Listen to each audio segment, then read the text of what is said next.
Welcome back to Weekend Today in Central New York. Storytime is a special part of growing up, and now our program is making sure children have a chance to be a part of it. Kate Weidman, the executive director of AURORA of CNY, joins me now to talk all about this program. Good morning. Thanks so much for being here. Thanks so much for having me. This is great. And talk to me all about this program. Oh my gosh, the Bedtime Book Series is what we call it. It is a chance for participants to go to local libraries and we read a story, but the difference is we actually read it in American Sign Language, first and foremost, and then we interpret it into spoken English. And this is a partnership. How did that partnership get started?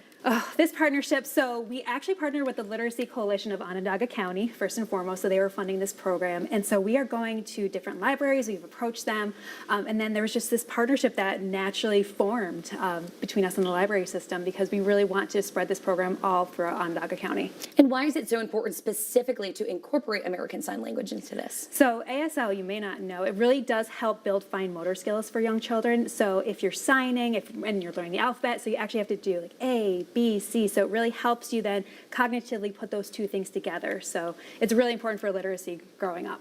And if we're coming to this Bedtime Book Series event, talk to us about what that would look like. Yeah, so you come into the library system and we usually do it in one of the children's rooms. And so we have 3 people sitting up front. We have our deaf interpreter, so the deaf individual who is signing the story. We have the interpreter who will provide it in spoken English, and then usually it's me playing Vanna White with the book so that all the children can see the book as we're reading it. And so we go through the story and we read it, but also we pause for the different signs. So when we read different books, we will do signs for the animals. If we're reading, say, the mitten or the very hungry caterpillar, we'll be signing the different foods so kids can learn the signs so they can say, Mom, I want ice cream. So they get to really learn something as we read the story to them. I love that. And I know at the end, too, you do some more of the signing, and then they can also learn the ASL alphabet. Yes, absolutely. So go through the alphabet, of course, but we also do different signs with colors, with mom, dad, and again, animals, too. So it really the signs based on the book. And if kids want to learn other things, they can ask our deaf individual who is there, and they can learn all the signs that they want. And this isn't the first time you've had this program. I believe it started at the beginning of the month. So what was that first one like? Oh, the first one, it was amazing. So we had a group of probably 10 kids, I want to say, and all were really interested in learning ASL. And so they were watching Chris, who is our interpreter who is there, and they had so many great questions to ask, like how do you sign mom? How do you sign dad? How do you sign milk? So it was a really great time, and it was an inclusive community. So we really pride ourselves with this ASL story time to bring both the hearing community and the deaf community together. So as we go to different libraries, we're really wanting to have that whole community come together so it can be an inclusive story time. I love that. That is so awesome. And if you want to get involved in this, where can we find some of those details on time, place? Where's all that? Absolutely. You can go to our website, auroraofcny.org/bedtime-book-series, and it has a list of all the libraries that we're going to.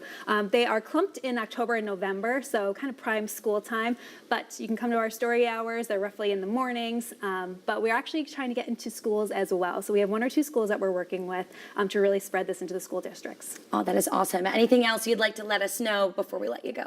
The only thing is, so the great thing is too with this program, you get a bookmark, and so kids can take that home, and then you can actually rewatch the stories in ASL. So kids, it's not like a one-time and done thing. They can go to our website and they can watch the books again. That is awesome. Yeah, so they can really learn and they can watch, and we have the subtitles, so parents can also see the signs and then help the kids learn it too. Wow, so this really isn't just like a one-and-done book series. No. It continues and It goes continues, on. so you can watch it over and over, and we are adding new books all the time. So we did 3 on our first round, and now we have an additional 2. So we're trying to have them with all ages, so from the young ones to the older ones, so there's a book for everybody. Awesome. Well, thank you so much for being here this morning. Thanks so much. We'll be right back.